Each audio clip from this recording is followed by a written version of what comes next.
நான் மீண்டுமாய் வந்து நம்முடைய பெரிய பாளையம் சபையிலே கர்த்தருடைய வார்த்தையை பகிர்ந்து கொள்வதிலே நான் மிகுந்த மகிழ்ச்சி அடைகிறேன். சிலுவையிலே அடிக்கப்பட்டு மரித்து மூன்றாம் நாளிலே உயிரோடு எழுந்த இயேசு கிறிஸ்துவின் நாமத்தினாலே நான் உங்கள் அனைவரையும் வாழ்த்துகிறேன். இன்னைக்கு எத்தனாவது நாள் கூட்டம்? எத்தனாவது நாள்?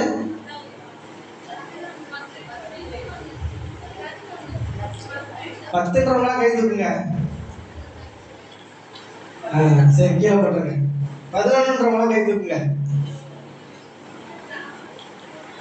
எனக்கு தெரியல 10வது நாளா 11வது நாளா எனக்கு தெரியல. ஆனா நான் ஒண்ணு மட்டும் உங்களுக்கு சொல்லிக்கொள்ள விரும்புறேன். நீங்க 10 நாள் பிரசங்கம் கேட்டிருந்தாலும் சரி, இல்ல 11 நாள் பிரசங்கம் கேட்டிருந்தாலும் சரி, இந்த 10 நாள் நீங்க கேட்டதை காட்டிலும் இன்னைக்கு மேலான ஒரு காரியத்தை நான் உங்களுக்கு பிரசங்கிக்க வேண்டும் என்று நான் விரும்புகிறேன். இவ்வளவு நாளா நீங்க கேட்டிருக்கலாம். இத்தனை வருஷமா நீங்க எத்தனை வருஷம் விசுவாசின்னு தெரியல. எத்தனை வருஷமா நீங்க பிரசங்கம் கேட்டிருப்பீங்க. வருஷம் புனித வெள்ளி வருது தானே? வருஷம் புனித வெள்ளி வருது. வருஷம் புனித வெள்ளி வருது. வருஷம் ஈஸ்டர் வருது. வருஷம் சிலுவை தியான கூட்டம் வருது. வருதா வரலையா? எல்லா வருஷமும் சிலுவை தியான கூட்டம் நம்ம நடத்துறாங்க சபையில. 10 நாள் பிரசங்கம் கேட்கிறோமா இல்லையா? கேட்கிறோம். ஆனா இத்தனை நாளா காலங்காலமா நீங்க கேட்டுட்டு இருந்தது எப்படி வேணா இருக்கட்டும். இன்னைக்கு நீங்க வந்தவங்க யாரும் வெறுமையாவோ இல்ல எதுக்கா வந்தோன்ற யோசிக்காம இவ்வளவு நாள் கேட்ட வார்த்தையை காட்டிலும் இன்னைக்கு மேலான ஒரு காரியத்தை நான் உங்களிடத்திலே சொல்ல வேண்டும் என்று நான் விரும்புகிறேன். அதாவது நீங்க எந்த அளவுக்கு வார்த்தையை உள்ள வாங்கிக்கணும்னு விரும்புறீங்களோ, வாஞ்சியா இருக்கிறீங்களோ. நான் இங்க பேசிட்டு இருக்கும்போது நீங்க அங்க விளையாடிட்டு இருந்தீங்க அப்படின்னா, இல்ல நான் இங்க பேசிட்டு இருக்கும்போது உங்களோட சிந்தனை வேற எங்கேயாவது இருந்துச்சு அப்படின்னா, அது நீங்க 10 நாள் கூட்டம் இல்ல 365 நாள் கூட்டம் வச்சா கூட வாழ்க்கை முன்னேறாது. ஆனா நீங்க உண்மையிலேயே என் வாழ்க்கை முன்னேறணும், என் வாழ்க்கை மேல வரணும், உண்மையிலேயே சிலுவை என்ன நடந்துச்சுன்றத நான் அறிஞ்சுக்கணும்னு விரும்புனீங்க அப்படின்னா, நான் இன்னைக்கு போதிக்கிற போதனையில இருந்து ஒரே ஒரு வார்த்தையை எடுத்துட்டு போனாலே போதும், உங்களுடைய வாழ்க்கை முழுவதுமாய் மாற்றி அமைக்கப்படும் என்று நான் சொல்லுகிறேன். பிரியமானவர்களே, நம்ம ஒரு வசனத்தை நம்ம வாசிப்போம். யோவான் 3வது அதிகாரம் 16வது வசனம். தேவன் தம்முடைய ஒரே பேரான குமாரனை விசுவாசிக்கிறவன் எவனோ அவன் கெட்டு போகாமல் நித்திய ஜீவனை அடையும்படிக்கு அவரை தந்தருளி இவ்வளவாய் உலகத்திலே அன்பு கூர்ந்தார். என்ன பிரதர், சிலுவை தியான கூட்டம் சொல்லி சொன்னீங்க, இதெல்லாம் சிலுவையை குறித்து ஒரு வசனம் எடுப்பீங்கன்னு பார்த்தா சிலுவை பத்தியே எதுவே இருக்கிற ஏதோ ஒரு வசனத்தை எடுத்திருக்கிறீங்க அப்படின்னு நீங்க யோசிக்கலாம். நான் உங்கள்ட்ட ஒன்று சொல்லணும்னு விரும்புறேன், நல்லா கவனிங்க. சுவிசேஷம்னா எத்தனை பேருக்கு தெரியும்? சுவிசேஷம்னா தெரியுமா என்னன்னு யாருக்காச்சும்? சுவிசேஷம் தெரியும் தானே? சுவிசேஷம் தெரியல அப்படின்னா நீங்க ரசிக்கப்பட்டிருக்கவே முடியாது. ஏன்னா யாரோ ஒருத்தவங்க வந்து உங்களுக்கு சுவிசேஷம் சொன்னாங்க. சுவிசேஷம் சொன்னதுனால என்ன நடந்துச்சு அப்படின்னா, அதை நீங்க ஏற்றுக்கொண்டீங்க, விசுவாசிச்சீங்க. இயேசுதான் என்னோட தெய்வம்னு நீங்க வாயினால் அறிக்கை பண்ணி அதை நம்புனீங்க. அதனாலதான் நீங்க ரசிக்கப்பட்டிருக்கிறீங்க. அதனாலதான் நீங்க வந்து இங்க வந்து உட்கார்ந்து இருக்கிறீங்க. இப்ப தெரியுதா சுவிசேஷம் என்ன அப்படின்னு தெரியுதா? ஆனா சுவிசேஷம்ன்றது இப்படி சிம்பிளா சொல்லி முடிச்சிட முடியாது. சுவிசேஷம்ன்றது இவ்வளவு சிம்பிளா சொல்லி முடிச்சிட முடியாது. சுவிசேஷத்தை போதிச்சோம் அப்படின்னா அதுல இருந்து தோண்ட நிறைய ரகசியங்கள் வெளி வந்துகிட்டே இருக்கும். அதுதான் சுவிசேஷம். நான் என்ன சொல்ல வரேன் அப்படின்னா, நீங்க எந்த விதமான சுவிசேஷத்தை வேணா கேட்டிருக்கலாம், எப்படி வேணா பிரசங்கங்கள் கேட்டிருக்கலாம், எவ்வளவோ போதனைகள் நீங்க கேட்டிருக்கலாம். நீங்க கேட்டிருக்கிற எல்லா போதனைகளும் இந்த பைபிள்ல இருந்து எந்த வசனத்தை எடுத்து நீங்க வாசிச்சாலும் எதை பிரசங்கம் பண்ணாலும், ஆனா அதோட பேக்ரவுண்ட் என்ன, அது பின்னாடி என்ன நடந்திருக்குது, அது எங்க போய் முடியுது, எங்க ஆரம்பிக்குது அப்படி நீங்க கவனிச்சீங்க அப்படின்னா அது கண்டிப்பா சிலுவையில தான் போய் முடியும். அதோட ஆரம்பமும் சிலுவையா இருக்கும், அதனுடைய முடிவும் சிலுவையாக இருக்கும். அதான் எப்படின்னு தான் உங்களுக்கு இன்னைக்கு காண்பிக்கணும்னு விரும்புறேன். தேவன் தம்முடைய ஒரே பேரான குமாரனை விசுவாசிக்கிறவன் எவனோ அவன் கெட்டு போகாமல் நித்திய ஜீவனை அடையும்படிக்கு அவரை தந்தருளி இவ்வளவாய் இவ்வுலகத்திலே அன்பு கூர்ந்தார். என்ன இந்த வசனம் சொல்லுது அப்படின்னா, தேவன் தன்னுடைய சொந்த குமாரனை இந்த உலகத்துக்கு அனுப்பி அவர் சொல்றாரு, இந்த சொந்த குமாரன் மேல வச்சிருக்கிற அன்பை காட்டிலும், நல்லா கவனிங்க, என்னோட சொந்த குமாரன் மேல வச்சிருக்கிற அன்பை காட்டிலும் அதிக அன்பு இந்த உலகத்துல இருக்கிறதான உங்கள் மீதும் என் மீதும் அவர் வச்சிருக்கிறார் காட்டுறதுக்காகத்தான் இயேசுவை உலகத்துக்கு அனுப்பி அவரை சிலுவையில் அடிச்சு மறிக்க வைக்கிறாரு. என்ன சொல்லணும் அப்படின்னா, நீங்க இவ்வளவு நாளா 10-15 நாள் யார் என்ன பாஸ்டர் பேசினாங்க, என்ன பேசினாங்க அப்படின்றது தெரியல. சிலுவையில் என்ன நடந்தது அப்படின்னு யாருன்னா தெரியுமா? சிலுவையில் என்ன நடந்தது என்ன சொல்லுங்க, உங்களுக்கு தெரிஞ்சதை சொல்லுங்க.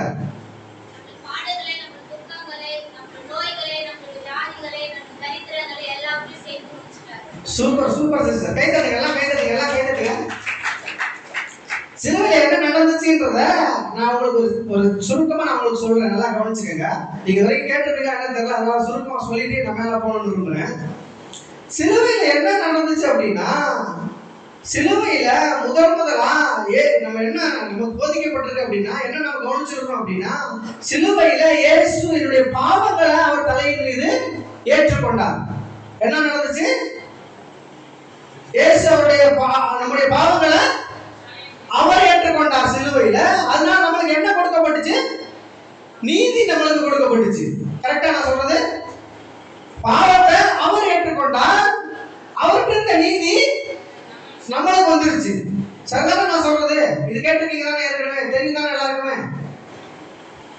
இன்னும் அடுத்த ஸ்டெப் போனோம் அப்படின்னா, அவர் நம்முடைய சாபங்களை அவர் ஏற்றுக்கொண்டார். நல்லா கவனிங்க, அவர் நம்முடைய சாபங்களை ஏற்றுக்கொண்டார். சாபங்களை ஏற்றுக்கொண்டது நிமித்தமாக, நாம் ரட்சிக்கப்பட்டிருக்கிறது நிமித்தமாக எல்லா ஆசீர்வாதங்களும், அவருக்கு எல்லா ஆசீர்வாதங்களும் நமக்கு சொந்தமாக மாறி இருக்கிறது. சரியா நான் சொல்றது? என்ன எதுவுமே தெரியாத மாதிரி உட்கார்ந்துருக்கீங்க? சரியா நான் சொல்றது? பாவம் அவர்கிட்ட போயிருச்சு, நம்ம நீதிமான் ஆயிட்டோம்.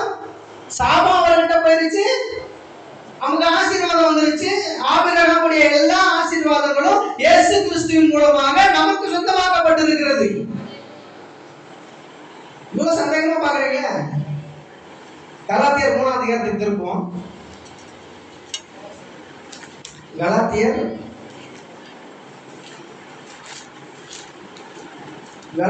3ஆவது அதிகாரம் 13வது வசனம். 13ல இருந்து வாசிங்க. மரத்திலே தூக்கப்பட்ட எவனும் சபிக்கப்பட்டவன் என்று எழுதியிருக்கிறபடி கிறிஸ்து நமக்காக சாபமாகி நியாய பிரமாணத்தின் சாபத்திற்கு நம்மை நீங்களாக்கி மீட்டுக் கொண்டார். ஆபிரகாமுக்கு உண்டான ஆசீர்வாதம் கிறிஸ்து இயேசுவினாலே பிரஜாதியாகிய நம்மளுக்கு வரும்படியாகவும் ஆவியை குறித்து சொல்லப்பட்ட வாக்குத்தத்தத்தை நாம் விசுவாசத்தினாலே பெரும்படியாகவும் இப்படி ஆயிற்று. என்ன நடந்துச்சு அப்படின்னு கவனிச்சீங்கன்னா, இயேசு சிலுவையிலே சபிக்கப்பட்டார், இயேசு சிலுவையிலே சாபமாய் தொங்கினார், இயேசு சிலுவையில மரத்திலே தூக்கப்பட்டு சாபமாய் தொங்கினது நிமித்தமாக ஆபிரகாமுடைய எல்லா ஆசீர்வாதங்களும் உங்களுக்கும் எனக்கும் சொந்தமாய் இருக்கிறது என்று வேதம் தெளிவாய் சொல்லுகிறது. கரெக்டான சிஸ்டர் சொல்றது? இத மாதிரி பாவம் அவர்கிட்ட போயிருச்சு, நீதி என்கிட்ட வந்துருச்சுன்றதுக்கு வசனம் இருக்குது. சாபம் அவர்கிட்ட போயிருச்சு, நான்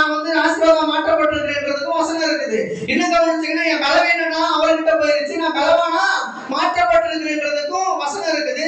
என்னோட எல்லா நோய்களையும் இயேசு சிலுவையில் ஏற்றுக்கொண்டார். நான் சுகமான வாழ்ந்திருக்க முடியும், நான் ஆரோக்கியமான வாழ்ந்திருக்க முடியும். எந்த நோயும் என்னை அணுகாது. ஏனென்றால் நான் கிறிஸ்துவுக்குள் வாழ்ந்து கொண்டிருக்கிறேன். இப்படியே நம்ம கவனிச்சோம் அப்படின்னா பாவம் அவர்கிட்ட போயிருச்சு, சாபம் அவர்கிட்ட போயிருச்சு, என் பலவீனங்கள் அவர்கிட்ட போயிருச்சு, என்னோட நோய்கள் அவர்கிட்ட போயிருச்சு, என்னோட தரித்திரம் அவர்கிட்ட போயிருச்சு. தரித்திரம் அவர்கிட்ட போயிருச்சு அப்படின்னா நமக்கு என்ன வரும்? என்னோட தரித்திரம் எல்லாம் அவர்கிட்ட போயிருச்சு. இப்ப என்ன வரும் சொல்லுங்க பார்க்கலாம். நம்மளும் ஐஸ்வர்யவான்களா மாற்றப்பட்டிருக்கிறோம். ஏன்னா நம்ம தரித்திரம் எல்லாம் இயேசு சிலுவையில் சுமந்தார். நம்ம ஐஸ்வர்யவான்களா மாற்றப்பட்டிருக்கிறோம். இன்னும் கவனிச்சோம் அப்படின்னா நம்மளுடைய மரணத்தின் கூறுகள் எல்லாம் அவர்கிட்ட போயிருச்சு. நம்ம நித்திய ஜீவனுக்கு சொந்தக்காரர்களா மாற்றப்பட்டு இருக்கிறோம். இதெல்லாம் நீங்க கேட்டிருப்பீங்க. இப்ப நான் சொன்னது எல்லாமே ஏற்கனவே நிறைய போதவர்களுக்கு உங்களுக்கு போதிச்சிருப்பாங்க. கரெக்டா இல்லையா? இருந்தாலும் நீங்க போதிக்காத மாதிரியே உட்காந்துருக்கீங்க, என்னன்னு தெரியல. இது எல்லாமே நிறைய போதவர்கள் உங்களுக்கு சொல்லியிருப்பாங்க. இயேசு சிலுவையில உங்க சாபத்தை ஏற்றுக்கொண்டாரு, உங்க பாவத்தை ஏற்றுக்கொண்டாரு, உங்களுடைய இயலாமையை ஏற்றுக்கொண்டாரு, உங்களுடைய தரித்திரத்தை ஏற்றுக்கொண்டாரு, அதெல்லாம் சொல்லியிருப்பாங்க. இதெல்லாமே உங்களுக்கு ஏற்கனவே போதிச்சிருப்பாங்க. இதுக்கு எல்லாத்துக்குமே வசனங்கள் இருக்கு. இதெல்லாம் எடுத்தா நேரம் ஆயிடும். ஆனா இதெல்லாம் காட்டிலும் மேலான ஒரு காரியம் இருக்கு. அதெல்லாம் உங்களுக்கு காண்பிக்கணும்னு விரும்புறேன்.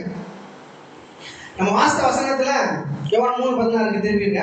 நம்ம வாஸ்த வசனத்துல சொல்லப்பட்டிருந்தது கடைசி வரியை மட்டும் வாசிங்க. இவ்வளவாய் இவ்வுலகத்திலே அன்பு கூர்ந்தார். அதாவது சிலுவையில் என்ன நடந்துச்சு அப்படின்றத நான் உங்களுக்கு சுருக்கமா சொல்லிடுறேன், கவனிங்க.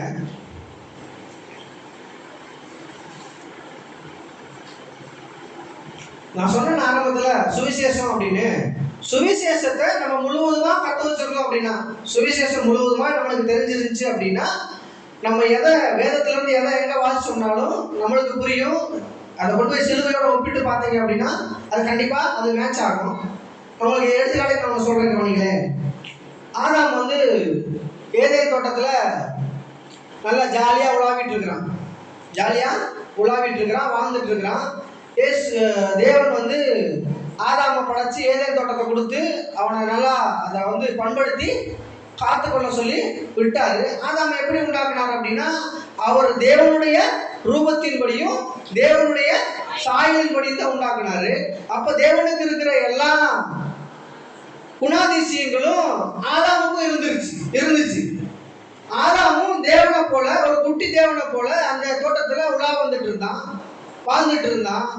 இப்படி இருக்கும் போது என்ன நடந்துச்சு அப்படின்னா, ஆதாம் என்ன பண்றான், ஏவாளுடைய பேச்சை கேட்டு அங்க இருந்த தேவன் வந்து தோட்டத்துக்கு நடுவில் இருக்கிற நன்மை தீமை அறியத்தக்க கனியை புசிக்க கூடாதுன்னு சொன்னாரு.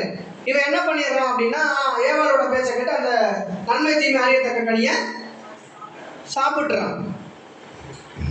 சாப்பிட்ட உடனே என்ன நடக்குது? சாப்பிட்ட உடனே என்ன நடந்துச்சு சொல்லுங்க பார்க்கலாம்.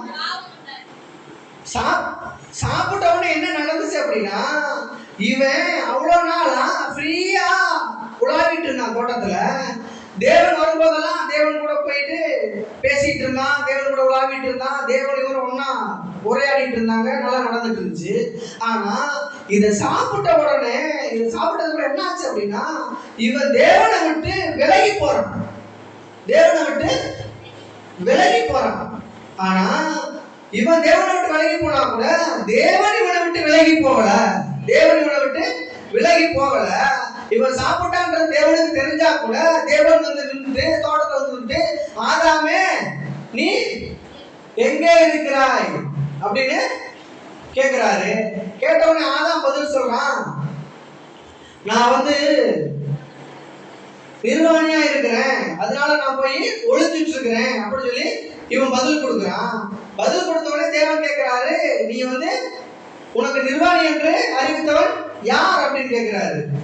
இப்ப என்ன நடக்குது அப்படின்னா, ஆதாம் வந்து பிசாசினுடைய பேச்சை கேட்டு கீழ்ப்படியாம போனதுனால அவனுடைய சுபாவம், நல்லா கவனிங்க, தேவனுடைய சுபாவத்தை உடையவனாக இருந்தான். தேவனுடைய ரூபத்தின்படியும் அவருடைய சாயலின்படி உண்டாக்கப்பட்டிருந்தான். என்னைக்கு இவன் பிசாசுடைய வார்த்தையை கேட்டு, பிசாசுடைய சொல்ல கேட்டு கடவுளுடைய வார்த்தை கீழ்ப்படியாம போனதுனால இவனுக்குள்ள என்ன ஆகுது அப்படின்னா, இவன் அன்பு கூர்ந்துட்டு இருந்தான் தேவன் மேல, தேவன் இவன் மேல அன்பு கூர்ந்துட்டு இருந்தாரு. ஆனா இவன் கீழ்ப்படியாம போனதுனால இவன் தேவனை விட்டு விலகி போறான். ஆனா தேவனும் இன்னும் இவன் மேல அன்பு கூர்றாரு, இன்னும் இவன் மேல அன்பு கூர்றாரு, இன்னும் இவன் மேல அதிகமா அன்பு கூர்றாரு. ஆனா ஆதாம் இன்னும் தேவனை விட்டு விலகி போறான். ஆதாம் இன்னும் தேவனை விட்டு விலகி போறான். ஆனா தேவன் இன்னும் அவன் மேல அதிகமா அன்பு கூர்றாரு. அது எப்படி பிரதர்? தேவன் இன்னும் அதிகமா அன்பு கூர்றாருன்றீங்க, ஆனா ஆதாம் மட்டும் இன்னும் விலகி போறான், இன்னும் விலகி போறான், இன்னும் விலகி போறான்றீங்களே. அப்படி இல்லையே. நம்ம படிச்சு பார்த்தோம் அப்படின்னா தேவன் தான் தோட்டத்தை விட்டு துரத்தினார் அப்படி எழுதியிருக்குது. எழுதியிருக்குதா இல்லையா? தேவனை தோட்டத்தை விட்டு துரத்தினார் எழுதியிருக்குதா இல்லையா? எழுதியிருக்கிறவங்களாம் கை தூக்குங்க. எழுதியிருக்குதானே? தேவன் என்ன பண்றாரு? ஆதாம் பழத்தை சாப்பிட்ட உடனே என்ன நடக்குது? திரும்புங்க 1ஆம் அதிகாரத்துக்கு வாசிங்க. தோட்டத்தை விட்டு பழத்தை சாப்பிட்ட உடனே என்ன பண்றாரு தேவன் அப்படின்றத வாசிங்க.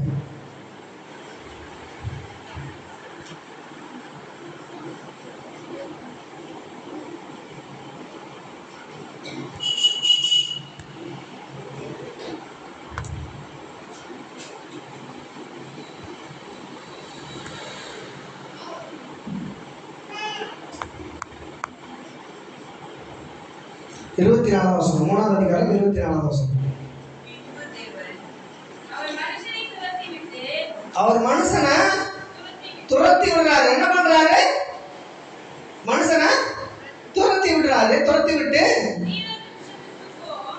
ஜீவ விருட்சத்துக்கு போகும் வழியை காவல் செய்ய ஏதேன் தோட்டத்திற்கு அங்க ஒரு தூதனை போட்டு போதும், அங்க தூதனை போட்டு காவல் போட்டுறாரு. என்ன நடந்துச்சு?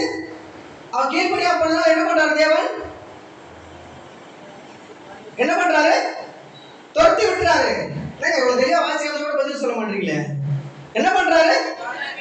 நீங்க பதில் சொல்லதான் உங்களுக்கு வார்த்தை டக் டக்குன்னு வந்துட்டே இருக்கும். இல்ல நானே பதில் சொல்லி நானே கேள்வி கேட்டு பதில் சொல்றதுக்கு எதுக்கு இது? அது வசனத்தை எடுத்துக்கிற காமிச்சிடறா, நீங்க பதில் சொல்ல மாட்டீங்களே எப்படி? என்ன பண்றாரு? துரத்தி விட்டுறாரு. இல்ல நீங்க பதில் சொல்லுங்க, என்ன நினைப்பா எல்லா உட்காந்து தூங்கி இருக்கீங்க தான் நினைப்பேன் நான். நீங்க நான் கேட்கிற கேள்வி பதில் தெரியலன்னா கூட பரவாயில்ல, ஏதோ ஒண்ணு சொல்லுங்க. என்ன பண்றாரு? துரத்தி விடுறாரு. எப்படி போட்டிருக்கு வேதத்துல? துரத்தி விட்டாரு போட்டிருக்கு. ஆனா நான் என்ன சொல்றேன், நல்லா கவனிங்க. நான் என்ன சொல்றேன் அப்படின்னா, தேவன் அவன் மேல அன்பு கூர்றாரு. நான் சொல்றேன் தேவன் அவன் மேல அன்பு கூர்றாரு சொல்றேன். ஆதாம் தான் விலகி போறான்னு சொல்றேன். ஆனா இங்க தெளிவா போட்டிருக்கு வேதத்துல, அவர் துரத்தி விட்டுறாருன்னு போட்டிருக்குது. நான் சொல்றேன் நல்லா கவனிங்க. அவர் அந்த தோட்டத்தை விட்டு ஆதாம துரத்தி விட்டுறாருன்றது உண்மைதான். ஏன் துரத்தி விடுறாரு அப்படின்னா, ஆதாமின் மீது வைத்த அன்பின் நிமித்தமாகத்தான் அவரோட தோட்டத்தை விட்டு துரத்தி விடுறார். பிரியமானவர்களே, என்ன அன்பு! அதை எப்படி துரத்தி விடுறத நீங்க அன்புன்னு சொல்லுவீங்க? ஒரு நல்லா வாழ்ந்துட்டு இருக்கிறான், நல்ல தோட்டத்தை அருமையா சாப்பிட்டு இருக்கிறான், அருமையா வாழ்ந்துட்டு இருக்கிறான், நல்ல சுகபோகமா பணக்காரனா வாழ்ந்துட்டு இருக்கிறான். அவன் அந்த வீட்டை விட்டு துரத்தி விட்டுறாரு. அதை போய் எப்படி விடுறத நீங்க அன்புன்னு சொல்றீங்க அப்படின்னு நீங்க கேட்கலாம். அதுக்கு பதில் தான் நான் சொல்ல வரேன். நல்லா கவனிங்க. நான் சொன்னேன் தேவன் ஆதாம் எந்த அளவுக்கு விலகி போறானோ, நல்லா கவனிங்க. ஆதாம் எந்த அளவுக்கு விலகி போறானோ அந்த அளவுக்கு தேவன் அவன் மீது அன்பு கூர்ந்துட்டே இருக்கிறாரு. ஆனா தோட்டத்தை விட்டு ஏன் துரத்துறாரு? நல்லா கவனிங்க. தோட்டத்தை விட்டு ஏன் துரத்துறாரு அப்படின்னா, ஆதாம் மேல அன்பு வச்சிருந்ததற்கு உண்மையான ஒரு காரணத்தை நான் சொல்றேன். ஒரு காரணத்தை சொல்லிட்டு நான் இங்க வரேன். ஆதாம் மேல அன்புதான் வச்சிருந்தாரா அப்படின்னா, இன்னும் அதிகமா அன்பு வச்சாரா? அவன் விலகி போனதுக்கு அப்புறமும் தேவன் அதிகமா அன்பு வச்சாரா அப்படின்னா, அவன் வச்சாரு. எப்படி வச்சாருன்னா, இவன் நிர்வாணி ஆகிடுறான். நிர்வாணி ஆனவன இவன் என்ன பண்றான்? ஆதாமு அத்தி இலைகளை உடையா செஞ்சு போட்டுட்டு இருக்கிறான். தேவன் கேட்கிறான், ஆதாம நீ எங்க இருக்கிறாய்? ஒழிஞ்சிட்டு இருக்கிறான். வெளியே வரும்போது பார்த்தா அவன் நிர்வாணி இருக்கிற சொல்லிட்டு இலைகளை தச்சு ட்ரெஸ்ஸா போட்டுட்டு நிக்கிறான். நின்ன உடனே அங்க என்ன பண்றாரு அப்படின்னா, தேவன் அவனுக்கு ஒரு தோளுடைய, நல்லா கவனிங்க, அவனுக்கு ஒரு தோளுடைய உண்டாக்கி கொடுக்கிறார். இப்ப நீங்க கிழிஞ்சு போய் ஒரு ட்ரெஸ் போட்டு சுத்தி நிக்கிறீங்க, நான் வந்து உங்களுக்கு ஒரு நல்ல புது துணி எடுத்து கொடுக்குறேன்னா நான் உங்க மேல அன்பு வச்சிருக்கேனா வைக்கலையா? இப்ப என்ன நடக்குது அப்படின்னா, தேவன் ஆதாமுக்காக ஒட்டுமொத்த மனுக்குலத்துக்காக அதுவரையிலும் ஏதேன் தோட்டத்தில் நடந்தராத ஒரு காரியத்தை செய்கிறார். ஏனென்றால் என்ன செய்கிறார் என்றால், அவர் ஒரு மிருகத்தை எடுத்து அடித்து அதனுடைய தோலை எடுத்து ஆதாமுக்கு உடுத்து வைக்கிறார். அதுவரையிலே எந்த மிருகமும் அடிக்கப்பட்டது கிடையாது, அதுவரையிலே எந்த மிருகமும் செத்தது கிடையாது, அதுவரையிலே எதுவும் நடந்தது கிடையாது. அன்றைக்கே இயேசுவை சிலுவையிலே அடிப்பதற்கு அடையாளமாக ஒரு மிருகத்தை எடுத்து ஏதேன் தோட்டத்திலே அடித்து, உனக்காக ரத்தம் சிந்தி இருக்கிறது, உன் பாவத்திற்காக ரத்தம் ஒரு மிருகம் சிந்தி இருக்கிறது, இதை போலத்தான் என்ற சொந்த குமாரனை இந்த உலகத்திற்கு அனுப்பி சிலுவையிலே அடிக்க போகிறேன் என்பதை அன்றைக்கே காண்பித்தார். பிரியமானவர்களே, இப்ப சொல்லுங்க, ஆதாம் மேல அதிக அன்பு வச்சிருக்கிறாரா வைக்கலையா? வச்சிருக்கிறாரு. அது ஓகே பிரதர், தோட்டத்தை விட்டு துரத்தி விடுறாரு, அப்ப எப்படி அனுபவிச்சிருக்காருன்னு சொல்ல முடியும்? கவனிங்க, நல்லா கவனிங்க. ஆதாம் என்ன பண்ணா? கர்த்தருடைய வார்த்தைக்கு கீழ்ப்படியாம போய் பழத்தை சாப்பிட்டான். பழத்தை சாப்பிட்டதுனால என்னாச்சு? கீழ்ப்படியாம போனதுனால என்னாச்சு? பாவம் வந்துருச்சு. இப்போ நல்லா கவனிங்க, பாவம் வந்துருச்சு, பாவத்தின் மூலமா சாபம் வந்துருச்சு, சாபத்தின் மூலமா உள்ளும் குறுக்கும் முளை பிச்சிருச்சு, பாவம் வந்ததுனால சாபம் வந்துருச்சு, சாபம் வந்ததுனால உள்ளும் குறுக்கும் முளை பிச்சது, முழு குறுக்கும் முளைச்சதுனால இவன் வேர்வை சிந்தி உழைச்சி சம்பாதிச்சு சாப்பிட வேண்டிய நிலைமைக்கு தள்ளப்பட்டுட்டான். ஆனா அதுக்கு முன்னாடி அவன் வேர்வை சிந்தினானா, அவன் உழைச்சானா, இல்ல கஷ்டப்பட்டானான்னு பாத்தீங்கன்னா இல்லவே இல்லை. இப்ப என்னாச்சு? பாவம் வந்ததுனால சாபம் வந்துருச்சு, சாபத்தின் மூலமா வியாதிகள்லாம் வர ஆரம்பிச்சிருச்சு, வியாதிகள் மூலமா அவனுடைய உடல் எல்லாம் பலவீனமா மாற ஆரம்பிச்சிருச்சு. நான் கேட்கிறேன், ஆதாம் வந்து கடவுளுடைய வார்த்தைக்கு கீழ்ப்படியாகிறதுக்கு முன்னாடி எத்தனை வருஷங்கள் வாழ்ந்திருப்பான்னு நினைக்கிறீங்க? தெரியாது நம்மளுக்கு. அவன் எத்தனை கோடி வருஷம் கூட வாழ்ந்திருந்திருக்கான், எத்தனை கோடி வருஷம் கூட வாழ்ந்திருந்திருக்கான். அவன் கடவுளுடைய வார்த்தைக்கு கீழ்ப்படியா போனதுக்கு முன்னாடி எவ்வளவு நாள் வேணா வாழ்ந்திருந்திருக்கான். ஆனா கடவுளுடைய வார்த்தைக்கு கீழ்ப்படியாம போயிட்டு இந்த பாவம் சாபம் இதெல்லாம் வர ஆரம்பிச்சிருச்சு. இதனால என்ன நடக்குது அப்படின்னா, பாவம் வந்ததுனால சாபம் வந்துருச்சு, சாபம் வந்ததுனால நோய்கள்லாம் வர ஆரம்பிச்சிருச்சு, உடல்ல பலவீனங்கள்லாம் வர ஆரம்பிச்சிருச்சு. அதாவது உடல் பலவீனங்கள் எதன் மூலமா வருது அப்படின்னா, பாவம் வந்ததுனாலதான் உடல்ல பலவீனங்கள்லாம் வர ஆரம்பிக்குது. பாவம் வந்ததுனால உடல்ல பலவீனங்கள்லாம் வந்ததுனால என்ன நடக்குதுன்னா, உடல்ல பலன் குறைஞ்சிருது, தோல்லாம் சுருங்குது, எலும்பெல்லாம் தேயுது, கண்ணெல்லாம் மங்குது, பல்லெல்லாம் கொட்டுது. அப்படியே போய் பாவம் சாபம் இல்லாம தரித்திரம் கடல் எல்லாம் வந்து பாவத்தின் சம்பளம் மரணம் என்கிற சூழ்நிலையில கொண்டு போய் மனிதனை, உலகத்தில் பிறக்கிற ஒவ்வொரு மனிதனையும் அது மரணத்துக்குள்ளாக கொண்டு போய் விடுகிறது. பாவத்தின் சம்பளம் மரணம். பாவம் செய்கிற ஆத்மா சாகவே சாகும். இந்த நிலைமைக்கு உலகம் போயிருச்சு. இப்ப அந்த தோட்டத்தோடு ஆதாம துரத்தினாரு. இப்ப தேவன் வந்து அந்த தோட்டத்தை விட்டு ஆதாம துரத்தாம இருந்திருந்தாருன்னா, நல்லா கவனிங்க, ஆதாம அந்த தோட்டத்தை விட்டு துரத்தாம இருந்திருந்தாரு அப்படின்னா, அங்கே விட்டு வச்சிருந்தாரு அப்படின்னா, அவன் என்ன பண்ணிருப்பான் அப்படின்னா, அங்க இன்னொரு மரம் இருந்துச்சு. வாச வசனம் திருப்பி வாசிங்க. மனுஷனை துரத்தி விட்டு என்ன சத்தம் வாசிங்க. துரத்தி விட்டு போதும், ஜீவ விருட்சத்துக்கு போற வழிய தூதர்கள் போட்டு காவல் பண்றாரு. இப்ப சப்போஸ் அவனை துரத்தி விடாம இருந்திருந்தாரு அப்படின்னா, இவன் என்ன பண்ணிருப்பான் அப்படின்னா, இவன் அந்த பாவம் இருக்குது இவனுக்குள்ள, சாபம் இருக்குது இவனுக்குள்ள, அந்த இவனுடைய பலவீனங்கள் இருக்குது இவனுக்குள்ள, நோய் இருக்குது இவனுக்குள்ள, இவனுடைய உடல் தளர்ச்சிகள் இருக்குது இவனுக்குள்ள, இவனுடைய எலும்பெல்லாம் தேஞ்சு போயிருக்குது, பல்லெல்லாம் போட்டது.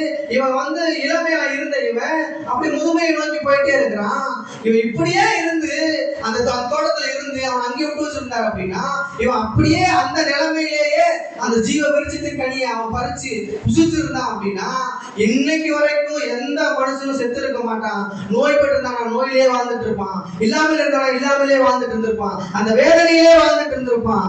இவன் அந்த கனியை போய் பறிச்சு புசிச்சிடக்கூடாது என்பதற்காகவே தேவன் அந்த தோட்டத்தை விட்டு துரத்தினார். இப்ப சொல்லுங்க சிஸ்டர், தேவன் ஆதாம் மீது அன்பு வைத்திருந்தாரா இல்லையா?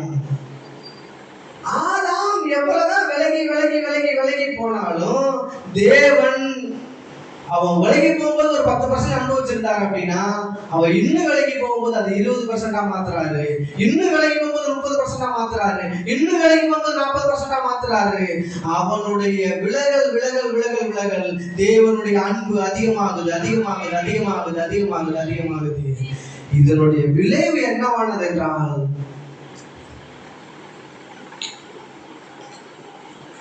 அவருடைய சொந்த குமாரனை இந்த உலகத்திற்கு அனுப்பியது. நான் உங்களுக்கு சொல்றேன், நல்லா கவனிங்க. உண்மையிலேயே தேவன் ஆதாம் ஆதாம் சொல்லும் போதெல்லாம் நீங்க நான் தான் என்னதான் மனுக்குலம், மொத்த மனுக்குலமும் ஆதாமுடைய இதுலதான் இருக்குது. ஆதாம் சொல்லும் போதெல்லாம் மொத்த மனுக்குலமும் பாவத்துக்குள்ள வந்துருச்சு, மொத்த மனுக்குலமும் சாபத்துக்குள்ள வந்துருச்சு, மொத்த மனுக்குலமும் இல்லாமையில வந்துருச்சு, மொத்த மனுக்குலமும் தரித்திரத்துல வந்துருச்சு. எல்லா மனுஷனுக்கும் தான் வயசாகிட்டே போகுது, எல்லா மனுஷனுக்கும் தான் பல்லெல்லாம் கொட்டுது, எல்லா மனுஷனுக்கும் தான் தோல்லாம் சுருங்குது, எல்லாருக்குமே அப்படிதான் ஆகிட்டு போயிட்டே இருக்குது. எதனால? இதெல்லாம் பாவம் வந்ததுனால. பாவம் இந்த உலகத்துல வராம இருந்துருந்துச்சு அப்படின்னா, எந்த மனுஷனுமே அந்த பாவத்துக்குள்ள போகாம இருந்திருந்தான் அப்படின்னா, ஆதாம் இன்னைக்கு வரைக்குமே ஆதாம் இருந்திருப்பான். நம்ம இன்னைக்கு ஆதாமையும் பார்த்திருக்கலாம், ஆபிரகாமையும் பார்த்திருக்கலாம், தானியேலையும் பார்த்திருக்கலாம், எதையாவே நம்ம பார்த்திருந்திருக்கலாம். பாவம் வந்ததுதான் இந்த உலகத்திலே மரணம் வந்தது. ஏனென்றால் வேதம் தெளிவாக சொல்கிறது, பாவத்தின் சம்பளம் தான் மரணம், பாவம் செய்கிற ஆத்துமா தான் சாகும் என்று சொல்லப்பட்டிருக்கிறது. கரெக்டான சிஸ்டர் நான் சொல்றது? இதற்கு நான் சொல்றது புரிஞ்சுச்சா? அப்படி பாவம் வராம இருந்துச்சு அப்படின்னா எந்த மனுஷனுமே செத்துருக்க மாட்டான். கரெக்டா நான் சொல்றது? பாவம் உலகத்துல வராம இருந்துச்சுன்னா எந்த மனுஷனுமே இறந்திருக்க முடியாதுன்றத நீங்க ஏத்துக்கிறீங்களா, ஏத்துக்கலையா? அக்ரின்றவங்களா கை தூக்குங்க. மித்தெல்லாம் எப்படி? பாவம் இந்த உலகத்துல வரல அப்படின்னா நான் சொல்றேன், வேதம் சொல்லுது மரணம் வந்திருக்காது. கன்ஃபார்மா சிஸ்டர்? பாவம் வரலன்னா மரணம் வந்திருக்காது. பாவத்தின் சம்பளம் தான் மரணம். பாவத்தினாலதான் பாவம் செய்கிற ஆத்துமா தான் சாகும் நியாயப்பிரமாணம் சொல்லுது. இன்னும் இப்ப மேல போலாம். இப்ப நான் சொல்றேன், ஆதாம் பாவம் செஞ்சதுனால முள்ளு குறுக்கு முளைப்பிச்சிச்சு. இந்த உலகம் இன்னைக்கும் வேர்வை செஞ்சு சாப்பிட்ற நிலைமை தான் இந்த உலகத்துல இருக்குது. இன்னைக்கு பிறக்கிற மனுஷன் கூட பிறக்கிறான், 1 வயசு ஆகுது, நல்லா புஷ்டியா வளர்றான். நல்லா கவனிங்க, நல்லா புஷ்டியா வளர்றான். திரும்பி 2 வயசு ஆகுது, நல்லா புஷ்டியா வளர்றான். 3 வயசு ஆகுது, நல்லா புஷ்டியா வளர்றான். 4 வயசு ஆகுது, நல்லா புஷ்டியா வளர்றான். ஒரு 20 வயசு ஆகுது, 18 வயசு ஆகுது, 20 வயசு ஆகுது, 30 வயசு ஆகுது, நல்லா வளர்றான். அப்புறம் கவனிச்சிங்க அப்படின்னா எப்படி வளர்ந்து வந்தானோ, நல்லா கவனிங்க, எப்படி வளர்ந்து வந்தானோ அப்படியே கொஞ்சம் கொஞ்சமா உடல் விளைவினங்கள் உண்டாகுது, நோய்கள் வருது, தோரெல்லாம் சுருங்குது. அப்படியே ஆப்போசிட்டா அப்படியே எப்படி வளர்ந்து வந்தானோ அப்படியே வளர்ந்து வந்துட்டு அப்படியே சுருங்கி போய் கடைசியில மரணம் வந்துடுது. இப்போ மரணம் எப்படி வருது? எதனால வருது? பாவத்தின் சம்பளம் மரணம். இப்போ உலகத்துக்குள்ள மரணம் எப்படி பிரவேசிச்சது? பாவம் வந்ததுனால உலகத்துக்குள்ள மரணம் பிரவேசிச்சது. கரெக்டா? பாவத்தின் சம்பளம் மரணம். இப்போ பாவத்தோட அடிப்படை, அதாவது பாவத்தினுடைய வேர், மரணத்தினுடைய வேர், மரணம் தான் ஒரு மரம் அப்படின்னு வச்சுக்கிட்டீங்கன்னா அதனுடைய வேர் என்ன அப்படின்னா பாவம்.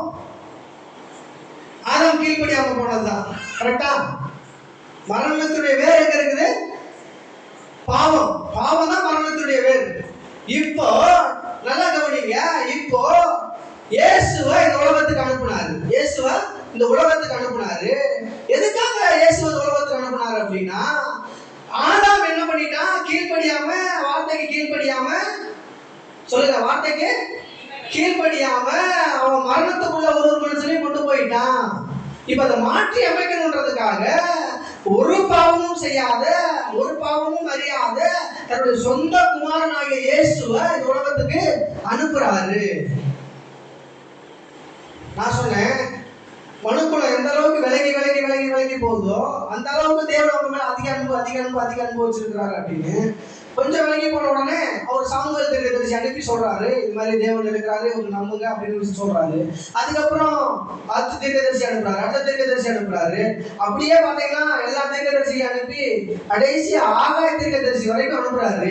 இவங்க என்ன பண்றாங்க அப்படின்னா, எல்லா தீர்க்கதரிசியுமே கடவுளை பத்தி சொல்ற எல்லா தீர்க்கதரிசிகளையுமே, கடவுளை தீர்க்கதரிசி சொல்ற எல்லா தீர்க்கதரிசிகளையுமே இவங்க விலகி போற அந்த சுபாவம் உடையதா இருக்கிறதுனால, வெறுக்கிற அந்த சுபாவம் உடையவர்களா இருக்கிறதுனால எல்லா தீர்க்கதரிசிகளையும் ஒருத்தரையா கொண்டுறாங்க. பிசாசு என்ன யோசிக்கிறான் அப்படின்னா, அவர் சொன்னார் இல்லையா ஆதியாகமத்துல இவனுடைய தலையை நசுக்குவேன்னு சொன்னார் இல்லையா. ஒரு தீர்க்கதரிசி வரும்போதும் இவனாதான் இருக்குமோ அப்படின்னு சொல்லிட்டு மனிதர்கள் மூலமாகவே ஒவ்வொருத்தரையும் சாகடிச்சிடறான். ஆகாய தீர்க்கதரிசி வரைக்கும் இதுதான் நடந்துகிட்டு இருக்குது.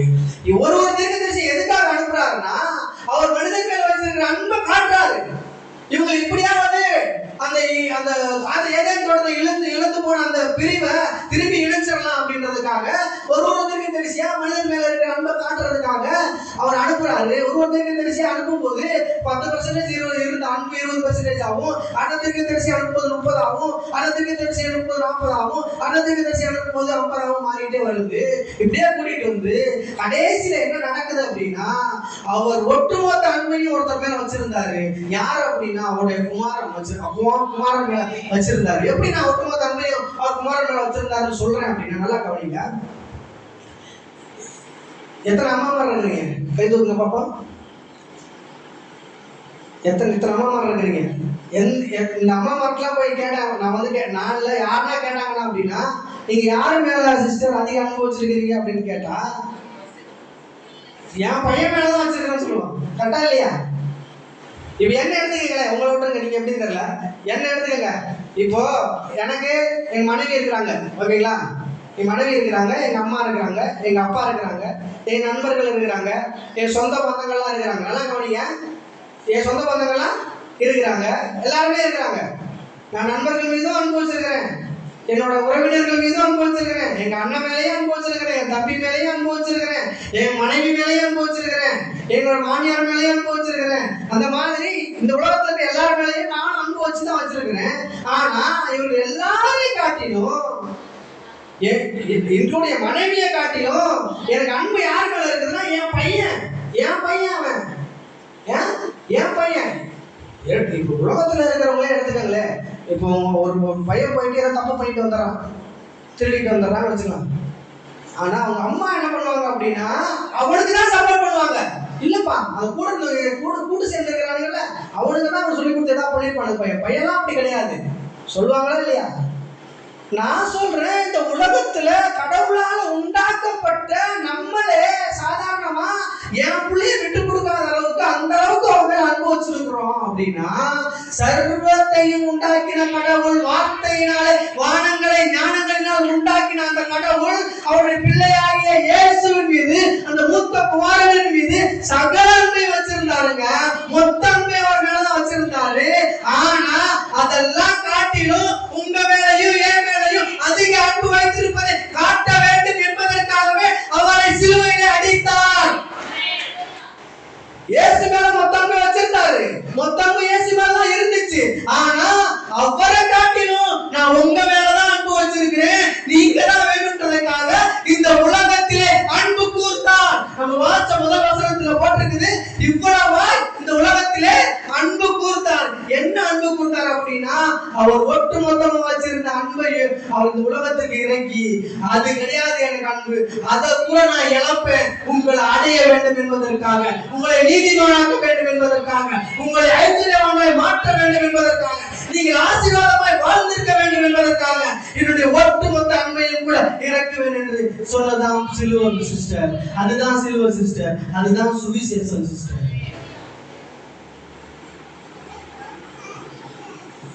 இன்னும் கவனிச்சோம் அப்படின்னா ஒரு வசனத்தை நம்ம வாசிப்போம்.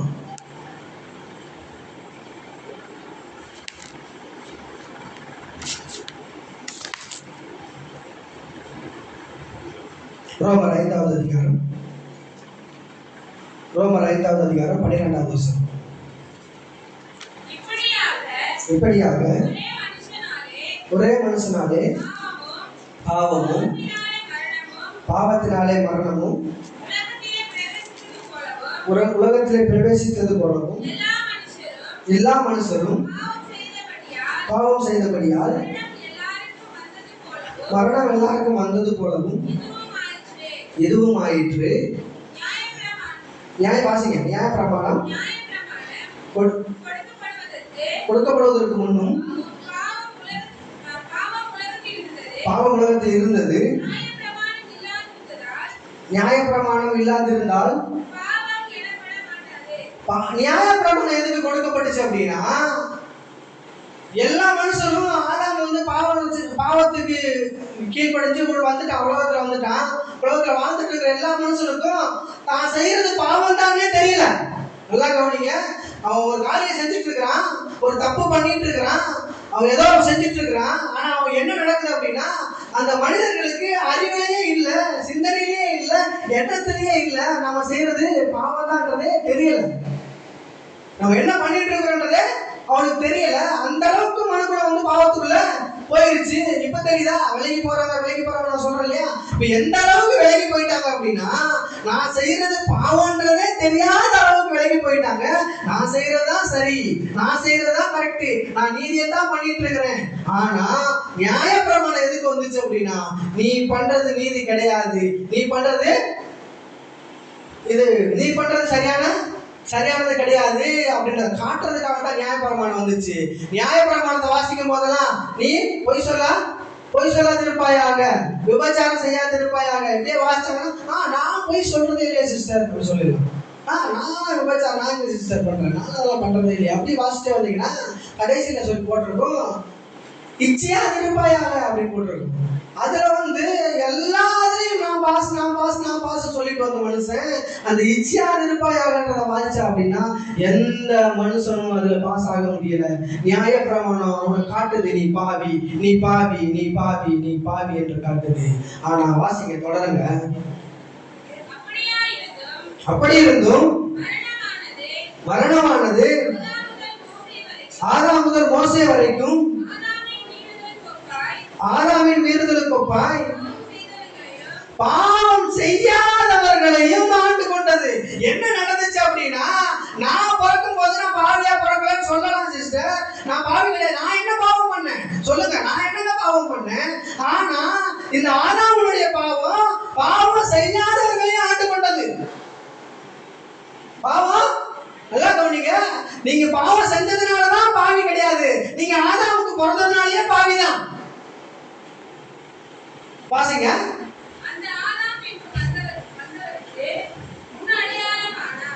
வாசிங்க 15 வாசிங்க.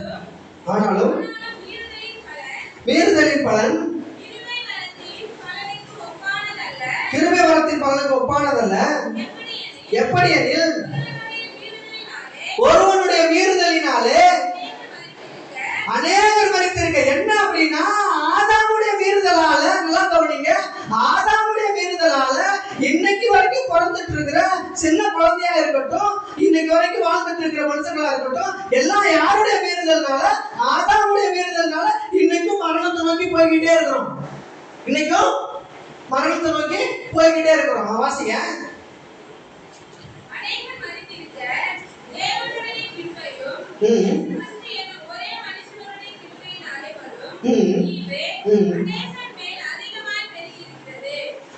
என்ன நடந்திருக்குது அப்படின்னா, நல்லா கவனிங்க சிஸ்டர், நல்லா கவனிங்க பிரதர். என்ன நடந்திருக்கு அப்படின்னா, ஆதாம் பாவம் செஞ்சது மூலமா ஒவ்வொரு மனுஷனும் எப்படி இந்த உலகத்துல மரணத்துக்கு நேரம் நடத்தப்படுறாங்களோ, நல்லா கவனிச்சுக்கீங்க. ஆதாம் பாவம் செஞ்சதுனால எப்படி ஒவ்வொரு மனுஷனும் இந்த மரணத்துக்கு நேரம் நடத்தப்படுறாங்களோ, இப்போ ஆதாம் மனுஷனுடைய கீழ்ப்படியாம எப்படி ஒரு மனுஷனையும் பாவத்துக்கு நேரா கொண்டுட்டு போகுதோ, எப்படி பாவத்தின் மூலமா கொண்டு போய் சாபமாக்கி, இல்லாமக்கி, தரித்திரமாக்கி, நோயை உண்டாக்கி, கஷ்டத்துக்குள்ள கொண்டு போய் சரீர பலவீனங்கள்லாம் இழந்து கடைசியில மரணத்தை கொண்டு போய் எப்படி முடிய பண்ணுகிறதோ, ஆனா அப்படி பார்த்தோம் அப்படின்னா, அப்படி ஆப்போசிட்டா பார்த்தோம் அப்படின்னா, இயேசு கிறிஸ்து என்னும் ஒரே மனுஷனாலே கிருபையினாலே வரும் ஈவு அநேகர் மேல் அதிகமாய் பெருகி இருக்கிறது. மேலும் ஒருவன் பாவம் செய்தானால் உண்டான தீர்ப்பு தேவன் அருளும் ஈவுக்கு ஒப்பானதல்ல. அந்த தீர்ப்பு ஒரே குற்றத்தின் நிமித்தம் ஆக்கினைக்கு ஏதுவா இருந்தது.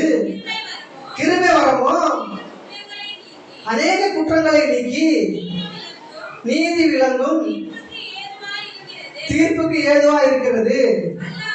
20 வாசிங்க சிஸ்டர். 20. மேலும் மீறுதல் பெருகும்படிக்கு நியாயப்பிரமாணம் வந்தது. அப்படி இருந்தும் பாவம் பெருகின இடத்திலே கிருபை அதிகமாய் பெருகிற்று. 19 வாசிங்க சிஸ்டர். அன்றியும் ஒரே மனுஷனுடைய கீழ்ப்படியாமையினாலே, நல்லா கவனிச்சுக்கங்க, ஒரே மனுஷனுடைய கீழ்ப்படியாமையினாலே இங்க உட்கார்ந்து இருக்கிற, இங்க வாழ்ந்துட்டு இருக்கிற, இந்த உலகத்துல இருக்கிற எல்லாரும் பாவிகள் ஆக்கப்பட்டது போல, அதே ஒரே மனுஷன் அவன் கீழ்ப்படியாம போனதுனால எல்லாம் பாவியாக்கப்பட்டீங்க. ஆனா இந்த ஒரு மனுஷன், அதாவது 2ஆம் ஆதாமாகிய இயேசு அவர் கீழ்ப்படித்ததுனால, வாசிங்க சிஸ்டர், அநேகர், அதாவது நீங்களும் நானும் எல்லாரும், உலகத்தில் இருக்கிற எல்லாரும் இயேசுவை ஏற்றுக்கொண்டு ரட்சிக்கப்பட்டு நீங்க விசுவாசிச்சீங்க அப்படின்னா எல்லாரும் நீங்கள் நீதிமான்களை ஆக்கப்படுகிறீர்கள். ஆனா இது விஷயம் கிடையாது சிஸ்டர். இது தெரியும் எல்லாருக்குமே. நீங்க எல்லாரும் நீதிமான்கள்ன்றது உங்களுக்கு ஏற்கனவே தெரியும். நான் இதை சொல்ல வரல. நீங்க நீதிமான்ன்றது எத்தனையோ பேர் சொல்லி கொடுத்தாங்க உங்களுக்கு, எத்தனையோ போதகர்கள் சொல்லி கொடுத்துட்டாங்க. ஒரே மனுஷனுடைய கீழ்ப்படியாமையினால எப்படி பாவம் வந்துச்சோ, அந்த ஒரே மனுஷனுடைய கீழ்ப்படிதலினால உங்களுக்கு நீதி வந்திருக்குன்றது எல்லாருக்குமே தெரியும். ஆனா சிலுவையில தேவன் எதை டீல் பண்ணாருன்றதை காண்பிக்கிறதுக்காக இந்த வசனம். தேவன் சிலுவையில எதை டீல் பண்ணாருன்னா பாவத்தை தான் டீல் பண்ணாரு. பாவத்தை டீல் பண்ணாரு. சிலுவையில என்ன நடந்துச்சுன்னா, பாவம் தன்னுடைய வாழை சுருட்டிக்குச்சு, பாவத்தை ஒன்றுமில்லாம ஆக்கிட்டாரு சிலுவையில. அதனாலதான் நீங்கள் நானும் நீதிமான ஆக்கப்பட்டிருக்கிறோம். நம்முடைய பாவம்லாம் அவருடைய தலைக்கு போயிருச்சு. கரெக்டா இல்லையா சிஸ்டர்? உங்களுடைய பாவம்லாம் அவருடைய தலைக்கு போயிருச்சு. இன்னைக்கு நீங்க இயேசு கிறிஸ்து ஏற்றுக்கொண்டிருக்கிறீங்க அப்படின்னா, இன்னைக்கு நான் ரட்சிக்கப்பட்டிருக்கிறேன், இயேசு கிறிஸ்து ஏற்றுக்கொண்டிருக்கிறேன் அப்படின்னா, உங்களுடைய வாழ்க்கையில பாவத்தினுடைய கிரியை செய்ய முடியுமா முடியாதா? சொல்லுங்க, சத்தமா சொல்லுங்க.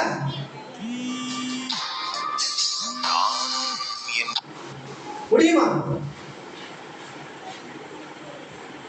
இயேசு கிறிஸ்துவை நீங்க ஏற்றுக்கொண்டிருக்கிறீங்க, ஓகேவா? இயேசு கிறிஸ்து சிலுவையில பாவத்தை ஒண்ணு இல்லாம பண்ணிட்டாரு. சிலுவையில பாவம் அதனுடைய வேறு அருந்துருச்சு. இன்னைக்கு நீங்க இயேசு கிறிஸ்து ஏற்றுக்கொண்டிருக்கிறீங்க, ரட்சிக்கப்பட்டிருக்கிறீங்க, நீதிமானாக்கப்பட்டிருக்கிறீங்க. இப்ப பாவம் உங்களை டீல் பண்ண முடியுமா முடியாதா? முடியாது. கையாட்டுங்க. முடியாது. எப்படிங்க முடியும்? மொத்த பாவமும் சிலுவையில அவர் தலைக்கு போயிருச்சுங்க. அவருடைய நீதி உங்களுக்கு வந்துருச்சுங்க. இயேசு உங்களுக்குள்ள இருக்கிறாருங்க. எத்தனை பேருக்குள்ள இயேசு இருக்கிறாருன்னா, யாரெல்லாம் அறிக்கை செஞ்சு, யாரெல்லாம் நீங்க வாயை திறந்து இயேசுடைய தெய்வம் ஏற்றுக்கொண்டீங்களோ, உங்கள் ஒவ்வொருடைய இருதயத்துக்குள்ளும் இயேசு இருக்கிறார். இன்றைக்கு பாவத்தினுடைய கிரியை உங்களை மேற்கொள்ள முடியவே முடியாது.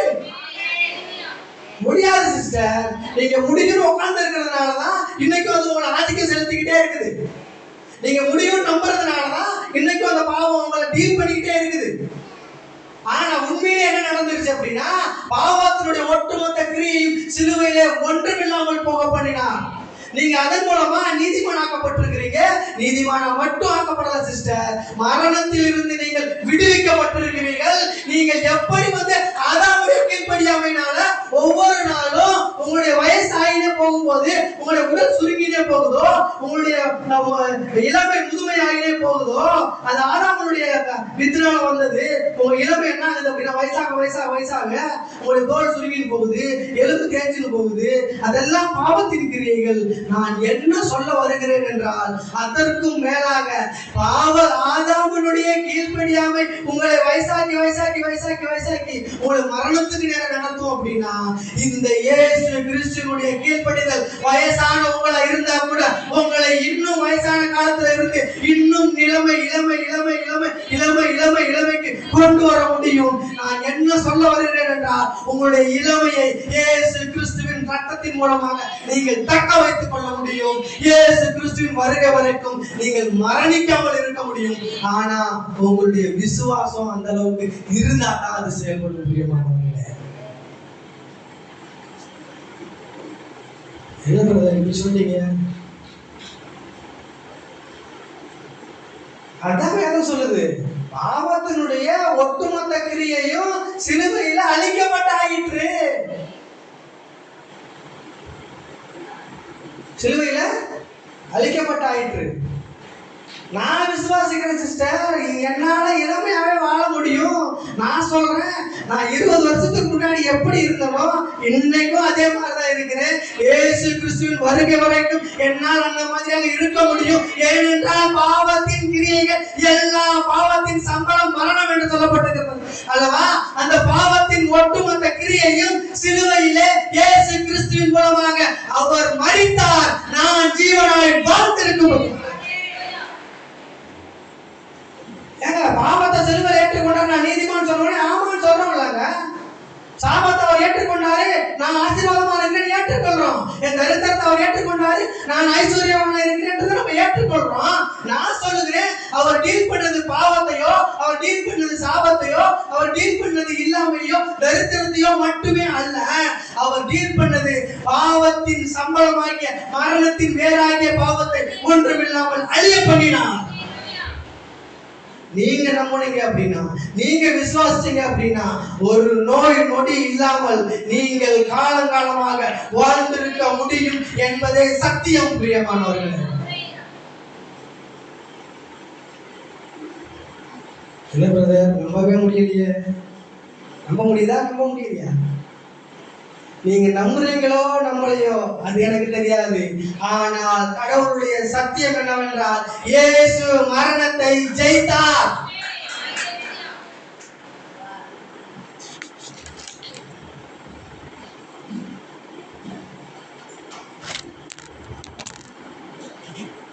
இந்த 5 நிமிஷம் தான் இருக்குது, ஒரே ஒரு காரியம் சொல்லி முடிச்சுறேன்.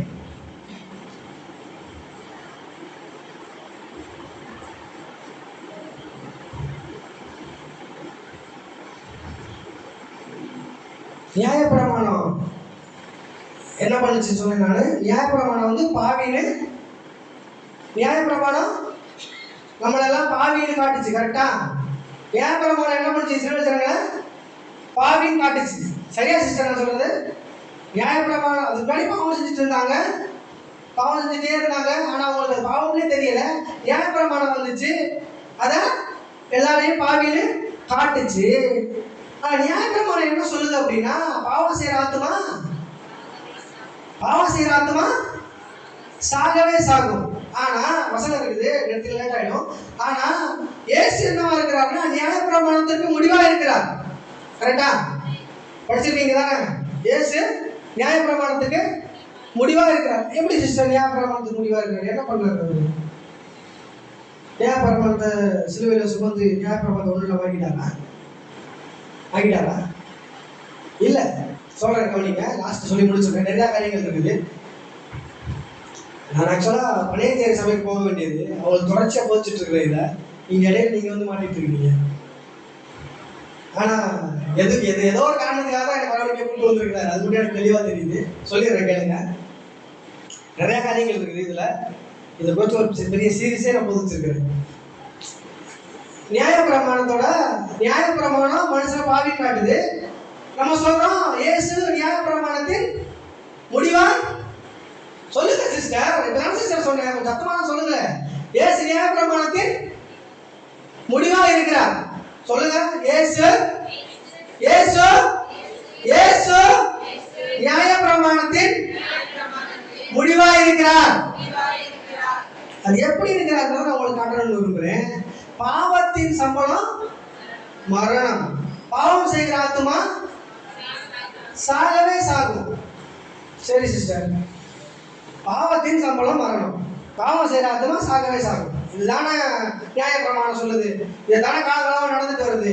இதுதானே பிசாசு வந்து அங்கே கீழ்ப்படியாக போறதுனால இதுதான் இந்த காலகாலம் நடந்துக்கிட்டு வந்துட்டே இருக்குது. சரி, ஓகே. நியாயப்பிரமாணம் என்ன சொல்லுதுன்னா பாவத்தின் சம்பளம் மரணம், பாவம் செய்கிற ஆத்மா சாகவே சாகும்னு சொல்லுது. நான் கேட்கிறேன், நல்லா கவனிங்க, நான் கேட்கிறேன், பாவம் செய்கிற ஆத்மா தானே சாகும்? பாவம் செய்கிற ஆத்மா தானே சாகும்? பாவம் செய்கிற ஆத்மா தான் சாகும் போட்டிருக்குது. பாவத்தின் சம்பளம் தானே மரணம். ஆனா இயேசு உலகத்துல வந்து பிறக்கிறாரு. நல்லா கவனிங்க, இயேசு உலகத்துல வந்து பிறக்கிறாரு. இயேசு உலகத்துல வாழ்றாரு. 33 வருஷம் உலகத்தை வாழ்றாரு. வாழ்ந்து முடிச்சிச்சு. 33 வயசுன்றது மனிதனுக்கு ஒரு சரியான வாலிப பருவம். நல்லா கவனிச்சுக்கோங்க. 33 வயசுன்றது ஒரு மனிதனுக்கு சரியான வாலிப பருவம். அந்த 33 வயசுல என்ன பண்றாங்க அப்படின்னா இயேசுவை சிலுவையில் அடிக்கிறாங்க. சிலுவையில் அடிச்சு அவரை சாகடிக்கிறாங்க. கரெக்டா இல்லையா? சிலுவையில் அடிச்சு அவரை சாகடிக்கிறாங்க. அவரும் செத்துறாரு. இயேசு சிலுவையில் மரித்தாரா? மரிக்கலையா? இயேசு சிலுவையில மரிச்சிடுறாரு. ஆனா நியாயப்பிரமாணம் சொல்லுது பாவம் செய்யற ஆத்துமா சாகவே சாகும். நான் கேட்கிறேன், இயேசு பிறந்தாரு, வாழ்ந்தாரு, இருந்தாரு, நடந்தாரு, 33 வருஷம் வாழ்ந்தாரு. இயேசு எங்கெங்க பாவம் பண்ணாரு? இயேசு பாவம் பண்ணாருன்னு எங்கேயாவது போட்டிருக்குதா? யாராவது கம்ப்ளைண்ட் பண்ணிருக்காங்களா இயேசு பாவம் பண்ணாருன்னு? எங்கேயாவது இயேசு பாவம் பண்ணாருன்னு யாருக்காவது தெரியுமா? பிலாத்துவே சொல்றான், இந்த நீதிமானுடைய பழிக்கு நான் பாத்திரம் கிடையாதுன்ட்டு கையை கழுவுறான். அப்படின்னா இயேசு எந்த பாவமும் செய்யவே இல்லை. இயேசு எந்த பாவமும் செய்யல. ஆனா நியாயப்பிரமாணம் சொல்லுது பாவம் செய்யற ஆத்துமா சாகவே சாகும். நான் கேட்கிறேன், பாவம் செய்யற ஆத்துமா தானுங்க சாகணும், ஏங்க இயேசு சாகுறாரு? நான் சொல்லுகிறேன், இயேசு மரித்ததின் மூலமாக நியாயப்பிரமாணத்தை ஒன்றுமில்லாமல் பண்ணினார். இனிமேல் நியாயப்பிரமாணத்தின் முடிவு இயேசு. ஏனென்றால் நியாயப்பிரமாணம் சொல்லுகிறது பாவத்தின் சம்பளம் மரணம், பாவம் செய்யற ஆத்துமா சாகவே சாகுன்னு. பாவமே செய்யல, நீதிமானா வாழ்றேன், நான் சாகுறேன். ஏன் சாகுறேன்னா நியாயப்பிரமாணம் போய் நியாயப்பிரமாணம் ஒண்ணுமில்ல. நியாயப்பிரமாணத்தின் முடிவு இயேசுவா இருக்கிறார். பிரியமானவர்களே, சிலுவையில என்ன சொன்னார் அப்படின்னா, இனிமேல் அந்த நியாயப்பிரமாணம் என்னுடைய எந்த மக்களையும் மேற்கொள்ள முடியாது. இப்ப வந்து நின்றுட்டு நீ பாவின்னு சொல்ல முடியாது. ஏன் இப்ப வந்து நீ பாவம் செய்யல, இப்ப இல்லைன்னு சொல்லல, நீ பாவம் செய்யல, ஆனா நியாயப்பிரமாணம் இப்ப வந்து நின்று நீ பாவின்னு சொல்ல முடியாது. ஏன் சொல்ல முடியாது அப்படின்னா, நீங்களும் நானும் கிறிஸ்துவுக்குள்ளாக வாழ்ந்து கொண்டிருக்கிறோம். தேவன் உங்களை பார்க்கவில்லை, சிலுவையில் அறையப்பட்ட கிறிஸ்துவை பார்க்கிறார் உங்கள் மூலமாக. நீங்க ஏன் பாவி கிடையாது, நீங்க ஏன் சாபமான ஆள் கிடையாது, நீங்க ஏன் தரித்திரவான்கள் கிடையாது அப்படின்னா, தேவன் உங்களை பார்க்கவில்லை, சிலுவையின் கண்ணாடி வழியாக உங்களை பார்க்கும் போதெல்லாம் சிலுவையில் அறையப்பட்ட இயேசுவை பார்க்கிறார். இதுதான் சிஸ்டர் சுவிசேஷம். இதுதான் சிலுவையில நடந்துச்சு. இன்னும் சொன்னா நான் நைட்டு ஃபுல்லா போதிச்சுட்டே போவேன். நிறைய காரியங்கள் இருக்குது. ஆனா நான் போதித்த காரியங்களை நீங்க எதெல்லாம் விசுவாசிக்கிறீங்களோ, எதெல்லாம் எனக்கு எடுத்துக்கொள்கிறீர்களோ, இது எனக்கு நீங்க எடுத்துக்கொண்டீங்க அப்படின்னா, நான் சொல்லுகிறேன், எப்படி இயேசுவை வாலிப பிராயத்தில் சிலுவையில் அடித்தார்களோ, எதற்காக வாலிப பிராயத்தில் சிலுவையில் அடித்தார்கள் என்றால், நீங்களும் நானும் இளமையை விட்டு கொடுக்க கூடாது என்பதற்காக, உங்களுக்கும் எனக்கும் முதுமையே வரக்கூடாது என்பதற்காக அவர் இளமையிலே சிலுவையில் அடிக்கப்பட்டார் என்பதுதான் சத்தியம். பிரியமானவர்களே, கர்த்தர் உங்களை ஆசீர்வதிப்பாராக.